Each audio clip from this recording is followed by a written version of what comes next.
ఇదే చంద్రబాబు ఆయన పక్కన మోడీ గారు ఆయన పక్కన దత్తపుత్రుడి ఫోటో పెట్టుకొని చంద్రబాబు సంతకం పెట్టి మీ ప్రతి ఇంటికి పంపించిన ఈ పాంఫ్లెట్ లో కనీసం ఒకటంటే ఒకటి జరగని ఈయన విశ్వసనీయత ఏ స్థాయిలో ఉంది అనంటే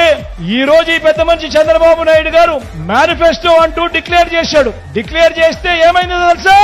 డిక్లేర్ చేస్తే పైనుంచి బీజేపీ ఫోన్ చేసి అయ్యా నీ ఫోటోనే పెట్టుకో, మోడీ ఫోటో మాత్రం నీ మేనిఫెస్టోలో పెట్టుకోవాకు, మేము ఒప్పుకోము అని అంటా ఉన్నారు. అంటే ఈయన సాధ్యం కాని హామీలు అది మోసమే అని ఏ స్థాయికి రుజువు అవుతా ఉంది అనంటే చివరికి ఈ మాదిరిగా ముగ్గురు కూటమిలో ఉండి ముగ్గురు ఫోటోలు కూడా పెట్టుకునే పరిస్థితిలో చంద్రబాబు నాయుడు లేడు అనంటే